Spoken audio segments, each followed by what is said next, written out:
Hello, my presentation's on a software package that allows us to um, debug and analyze programs from different architectures. It's useful to allow us to check for errors in programming as well as problems that were created with a compiler bug. Um, this type of program originates for things like checking for bugs in software, for um, stability of the program, but it can also be used for finding vulnerabilities to build exploits with if you're a security researcher or a hacker. So it's important to understand how these things can be used.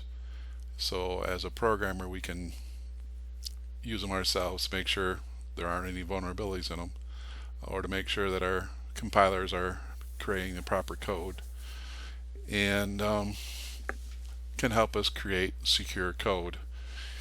Anyways, this particular software package that I'm using is one that I will be doing an internship this summer utilizing, and currently this software handles Intel 32 and 64-bit code as well as ARM6, and ARM7 has been partially integrated.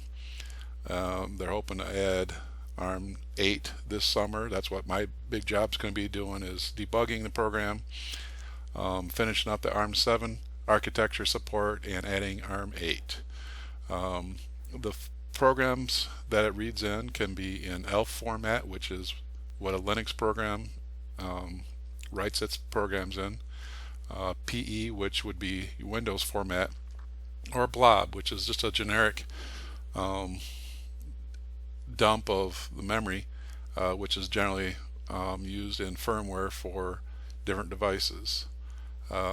With this program, it uses symbolic analysis to plot all the different paths that a program can take. It's very useful for relatively small programs, but we can also just look at particular functions and portions of the program. We don't have to look at the whole program with this particular software.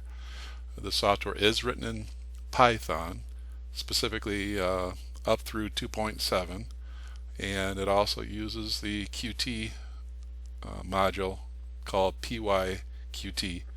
Now on my computers, I've installed this package through Anaconda.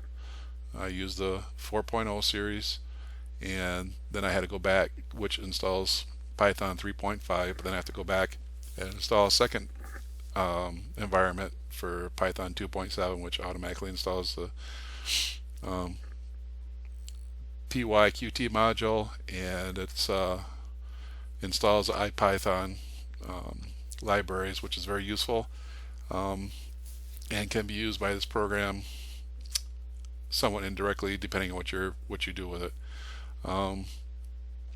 It is open source and it is available on GitHub. Here I'm showing the actual main page of the documentation. The documentation isn't real thorough at this point in time. You could say it's lacking in a lot of areas, but that's common with open source software. And if we look, it's also available on GitHub. At this location, the name of it is Vivisect, and it's about a 10-year-old program, and apparently there are a number of people that are using it. There's been a couple of different presentations at security shows on it, so even though this is useful for debugging, there probably are more security professionals or hackers using it to try and find exploits and vulnerabilities in software than there are software engineers using it to try and find bugs and make their software more stable. Anyways, the two parts of the program are the analyzer, which we'll show right now. Because it is a Python program, we're going to go like this, and then the program itself, we use this type of format to actually perform the initial analyzation. Oh,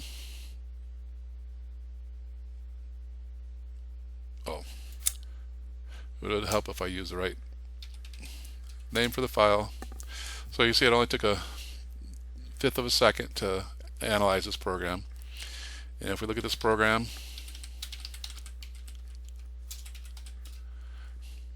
it's not a very big program. So anyways, now we can actually get into this program. If we take VIV, this is actually a workspace that we've created by analyzing the program. We no longer need the original program to make this part of it work, because this will pull it in and we can actually look at it. This will pull up the GUI for it, and now here we have this program, and down here we have a series of commands that we can run. If we type help, it'll tell us different commands. These are different information that we can pull up for it, which will come out in this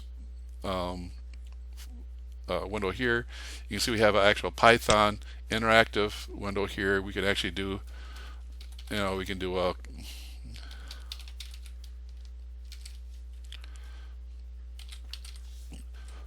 we can do a function that we could actually call from our system, and so we can do a lot of different things with it. You can see these are the commands that we could use with it. Think of them as functions that are already in the system. If we look at this window here, we can see we can do the functions for the program. These are all the different functions that are available, and realistically the reverse me entry point on this particular program is the actual software for this program. The rest of these are all function calls being made to the libraries. Exports, that would be what functions are available to the rest of the system from this program. And in this particular case, it's just a reverse me entry, which would be your main function call. So if you were to look at the source code for this program, it is probably all one. It should be one function based on our functions. Imports, that would be all of the different functions that it pulls in. You got the library here. I believe this is the memory location that it calls it from, and then the function that's actually being called. You see we call a few different functions in this program. Some of these programs could be called by other functions, or whatever. This is all the functions that are called. We have segments. These are the memory segments. The code segment would be our program code. The data would be our data, so on and so forth. I mean, we can look at the reverse me header, and that should give us information about the program, some information about it. So this is telling us this is a 32-bit Windows program, so on and so forth. Your code, your data, and this is all considered metadata. And then we can also look at the strings that are saved within the file. These are all pulled mostly from the if we look at our segments, those would be pulled mostly from the data function, or the data segment.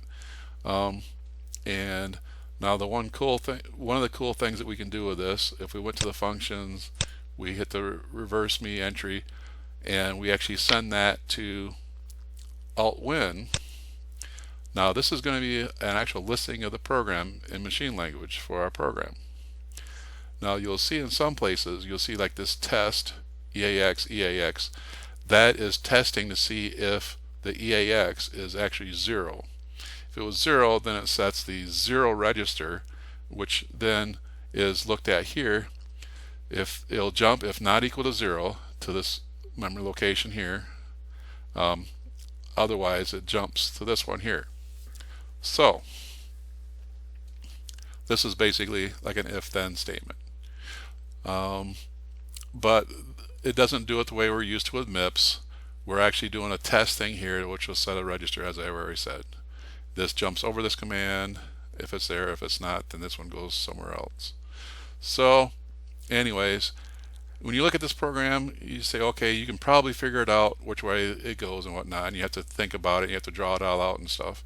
But now, by using symbolic analysis, we can actually graph these out I won't get into too much detail about this, but you can see here we got our paths here. It'll go this way or that way. So we were going to jump around it and go to these functions, or we were going to go over to these ones. It shows us the different functions that we're able to do, or the different paths each call does at each level here. You can see it's going to go, this one's just going to go through, jumped around these codes here, then these ones are going to run, and it's going to go to here, and you can follow those down. They'll be connected to a block down below, and all this stuff goes down to the bottom until you get to this last one here, which is actually exiting the program. So it's kind of a nice way to look at a program to see where it's going, what the program flow is, and this shows every path possible. Now for a larger program, you're going to have a lot of these in it, so you can do it just by a function, but it shows you how the program flow is moving.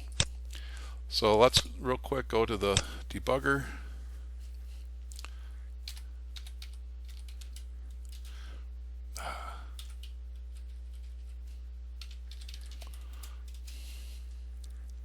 So now we'll go in the GUI here, and we'll just step through this real quick. We're gonna, the same program we were just in, reverse me. Okay, now you got all your preliminary information that went through. We're going to continue one more time because the break where I've got here. Now push 0. That would actually be, you see this here, it's the same entry point of our program that we had before. We can step through it, and then we're doing a call to this function here. So you have everything here that you would normally think of in a debugger, but there's a lot more here to it. Here you can see all the libraries that were loaded prior to it, the threads that were run from it, which are also going to be listed down here. Then you've got your registers here, all your registers, and then here are those flags I was talking about. We can actually click on them and change them. You can see there's a 0 flag, we can 1 and 0, 1 and 0. So we could actually make changes to this and see what it'll actually do in our program. Here you can see the file descriptors that are open. That'll change as the program's running. We also can look at our memory maps, and there's a couple of other things. Now you see Python, we can actually do, in this here, we could actually do a Python command to perform functions on these things, to modify memory locations. We can change commands around a little bit, that sort of thing, to see what the program would do if we did certain things. You can fill up a memory location, like if you do a scan, if you're doing a scanf or something like that, you can also make modifications to that and see what would happen. Basically force buffer overflows and see what it would affect. So all in all, this program has a lot of potential to it, and it's already being used to find vulnerabilities and exploits.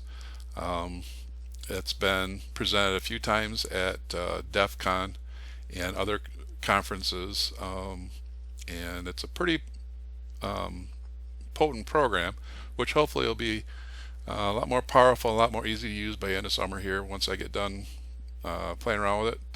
If you have any questions, feel free to ask me. Even though I am a little bit new to the program, by the end of summer I'm sure I will know it very well. Thank you for watching.